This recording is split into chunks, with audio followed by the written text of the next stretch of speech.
তোমার জন্য আজ বড় মাছের মাথা রেঁধেছি। আহ গিন্নি, এটা তপনকে দিতে।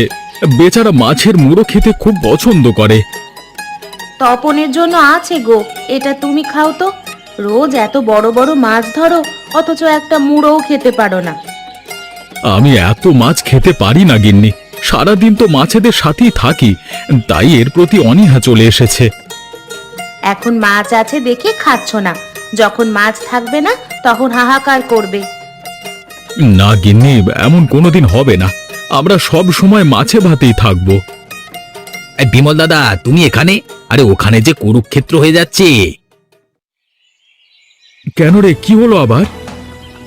জলমহল নিয়ে আমাদের গাঁয়ের জেলেরা এই চৌধুরীদের সাথে ঝগড়া লেগেছে। চৌধুরী লাঠিয়ালরা জেলেদের মেরেছে, আমি যাচ্ছি প্রতিশোধ নিতে। কি, আমাদের গায়ের জেলেদের মেরেছে? তাহলে তো আর বসে থাকা যায় না। গিন্নি, আমার লাঠিটা কোথায়?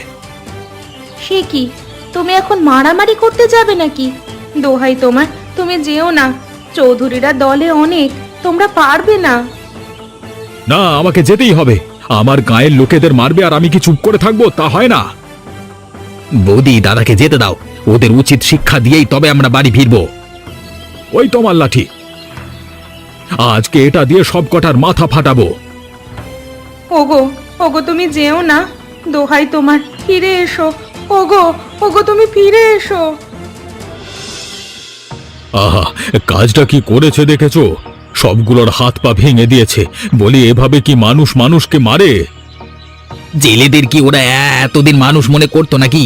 প্রতিবার ওদের হাতে আমরা মার খেয়েছি, আজকে মেরে বুঝিয়ে দিলাম আমাদের হাতেও কমজোর নেই। শুনেছো? ছেলের কথা শুনেছো? সেদিনের সেই ছেলে পুলে মুখের উপর কথা বলে। সত্য কথা বললেই মুখের উপর কথা হয়ে যায়। আর বিমল থাম। চৌধুরী মশাই, আপনি ওদের কথায় রাগ করবেন না। ওরা ছেলে মানুষ, না বুঝে কাজ করে ফেলেছে। না বুঝে করেনি গোপাল, ওরা বুঝে শুনেই আমার লোকেদের মেরেছে। ভেবেছো আমি ওসব বুঝি না, তাই না? আপনার লাঠিয়াল বাহিনী শুধু শুধু আমাদের উপর চড়াও হয়েছিল কেন? তখন যে নিরপরাধ কুবের মাথা ফাটিয়ে দিল, তার বেলায় কোনো কথা নেই? দেখেছো গোপাল, দেখেছো কিভাবে মুখে মুখে তর্ক করছে? আর তুমি বলছো ওদের ক্ষমা করতে। ক্ষমা করতে কে বলেছে? আপনার বিচার আপনি করুন। বিমল চুপ কর। তোরা যদি সব ভাই কোন কথা বলতে হয় জানে না, ওদের উপর আপনি রাগ করবেন না। না না গোপাল, ওদের কথা শুনে মনে হচ্ছে ওরা আমাকে আর মানছে না। আর আমার তালুকে থেকে আমাকে না মানলে তো হবে না। আমার দাদা এখানে তোমাদের আশ্রয় দিয়ে নিজেদের জমিদারির পত্তন করেছিল। আজকে দাদা ও জমিদারি কিছুই নেই, কিন্তু আমি রায়চৌধুরী জীবিত আছি। তাই আমি ঘোষণা করছি, তোমরা আজকে সূর্যাস্তের আগে আমার জমি থেকে চলে যাবে। আমি কোনো অকৃতজ্ঞদের এখানে আশ্রয় দেব না। এ কি বলছেন চৌধুরী মশাই? আপনি আশ্রয় না দিলে আমরা যাব কোথায়? আমাদের যে যাওয়ার আর কোনো জায়গা নেই। তা আমি জানি না, আমার এক কথাই শেষ কথা, তোমরা আজকে থেকে বিদেয় হবে, আর তা সূর্যাস্তের আগে। আপনি এতটা কঠোর হবেন না চৌধুরী মশাই। দয়া করে আমাদের ক্ষমা করুন, দয়া করুন আমাদের উপর। হ্যাঁ চৌধুরী মশাই, দয়া করুন আমাদের। ছেলে মেয়ে নিয়ে কোথায় যাব আমরা? দয়া করে এখানেই থাকতে দিন। না, আমি কাউকে দ্বিতীয়বার দয়া দেখাই না। তোমাদের যেতে হবে, এটাই শেষ কথা। হায় হায়, এখন কি হবে তবে? এই গাঁ ছেড়ে আমরা যাব কোথায়? আরে এসো তো গিন্নিমা, যাওয়ার অনেক জায়গা আছে, এখানে থাকবোই না আর। হ্যাঁ, এইখানে আমরা থাকবো না। দরকার হলে জলের উপর গিয়ে বাস করব, তাও অত্যাচারী চৌধুরীর জায়গায় থাকবো না। আরে যা যা, দেখবো কতদিন ভেসে থাকতে পারিস। এ কি হলো গো? এখন আমরা কোথায় যাব? রায়চৌধুরী যে আমাদের আজই গাঁ ছেড়ে দিতে বলেছে। এত চিন্তা করো না তো গিন্নিমা। রায়চৌধুরী তাড়িয়ে দিয়েছে বলে কি আমরা জলে ভেসে যাব? ওপরওয়ালা ঠিক একটা না একটা গতি করবেনি। চুপ কর হতচ্ছাড়া, তোর জন্য এত বড় সর্বনাশ হয়েছে। সারা গায়ের মানুষ আজকে তোর জন্য বাস্তুহারা হচ্ছে। এতগুলো মানুষ নিয়ে আমি কোথায় যাব প্রভু? এখানে প্রকাশের কোনো দোষ নেই সর্দার। আজকে না হলে কালকে ওই রায়চৌধুরী আমাদের তাড়াতই, আর আর না হলে ওদের পায়ের কুকুরের মতো থাকতে হতো। তার যে এখান থেকে দূরে গিয়ে নতুন ভাবে বাঁচা উচিত। এখান থেকে আমরা যাব কোথায়? সে জায়গাটাই যে নেই।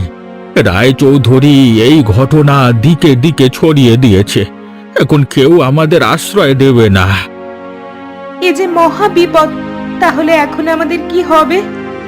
কি জানি বাপু, কি করে যে এই বিপদ থেকে উদ্ধার পাবো তা শুধুমাত্র ওপরওয়ালাই ভালো জানেন। মরণ, এই অবেলায় আবার কে গান গায়? কার এত মরতে ইচ্ছে হলো গো? কে আবার বৈরাগে আসছে গান গে? বৈরাগী? সে তো অনেক বছর আগে গা ছেড়েছিল, আজকে কোথা থেকে এলো? উত্তরে গিয়ে সন্ন্যাস নিয়েছিল শুনলাম, এখন এসেছে হয়তো দেশের টানে। কি গো দাদা ঠাকুরেরা, আছো কেমন সকলে? ভালোই তো ছিলাম এতদিন, কিন্তু আজকে হঠাৎ গা ছাড়বার নির্দেশ আসলো। তা তুমি এতদিন কোথায় ছিলে? উত্তরে ছিলাম গো, সেখানে থেকে তন্ত্র সাধনা করেছি, কিন্তু হঠাৎ গা ছাড়বে কেন সকলে? সে অনেক কথা, রায়চৌধুরী আদেশ দিয়েছে, ছাড়তে সবাইকে হবেই। তা এখন থাকবে কোথায় এতগুলো মানুষ? তোমাদের তো আর যাবার জায়গা নেই। সেটাই তো ভাবছি সবাই মিলে, রায়চৌধুরী আমাদের সবাইকে জলে ফেলে দিলে। এত চিন্তা করো না মা ঠাকুরুন, ওপরওয়ালা সব ঠিক করে দেবে। আর কি ঠিক হবে গো? আজ সূর্যাস্তের আগে সবাইকে গা ছাড়তে হবে, না হলে আমাদের শুলে চড়াবে। আচ্ছা, তোমরা আমার সাথে যাবে? উত্তরে এক সুন্দর দেশ আছে, পাহাড় পর্বত আর বাঁশবাগান দিয়ে ঘেরা। ফল ফসলের অভাব নেই, সেখানকার জমিদারটাও মাটির মানুষ, সবাইকে বুকে তুলে নেয়। তাই নাকি? এমন দেশ আছে নাকি কোথাও? এই যে রূপ কথায় শোনা স্বর্গপুরীর মতো লাগছে। হ্যাঁ গো হ্যাঁ, এক দেশ আছে। তোমরা যাবে সে দেশে, গেলে কারোর জায়গা জমির অভাব থাকবে না। রাজা সবাইকে 2 হাত ভরে দান করবেন। তোমার কথা শুনে তো যেতে বড় ইচ্ছে করছে। তা কত দূরের পথ সেটা? হেঁটে 10 দিনের পথ, আর যদি ঘোড়ায় চড়ে যাও তবে 7 দিন লাগবে। নৌকায় চড়ে গেলে কতদিন লাগবে? নৌকায় যাওয়া যাবে না, এখানকার মতো তো সে দেশে নদ নদী নেই, গেলে যেতে হবে পায়ে হেঁটে। তা কি বলো সর্দার, যাব নাকি উত্তরে? এছাড়া তো আর উপায় দেখছি না। চলো সবাই সেখানেই যাওয়া যাক।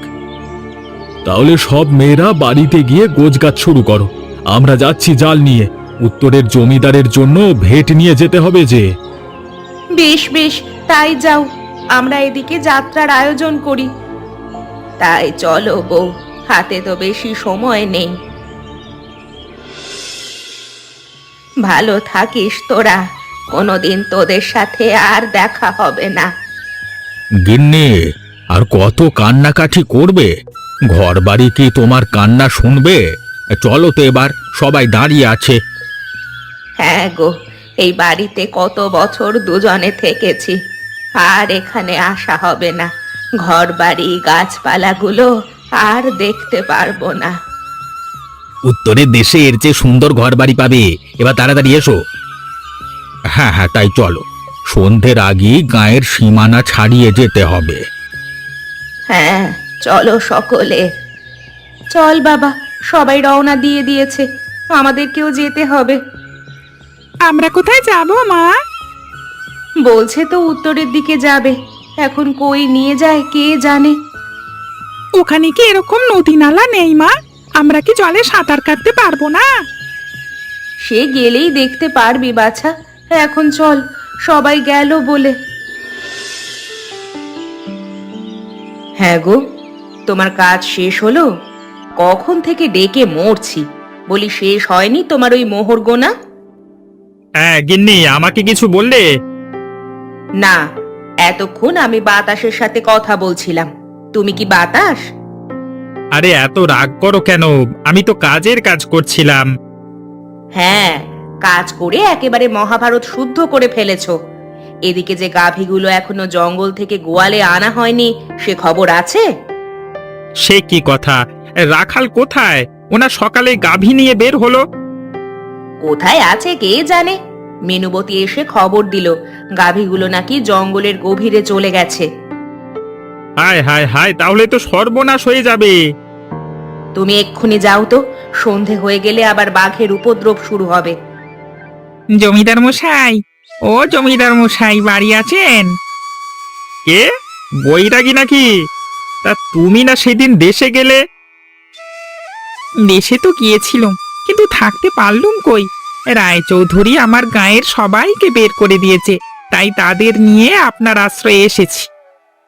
ও, এরাই বুঝি তোমার দেশের লোক? হ্যাঁ জমিদার মশাই, ওরা খুব হতভাগা। আপনি দয়া করে আপনার এলাকায় ওদের আশ্রয় দিন। হ্যাঁ জমিদার বাবু, আমরা অনেক আশা করে আপনার কাছে এসেছি, আপনি আমাদের নিরাশ করবেন না।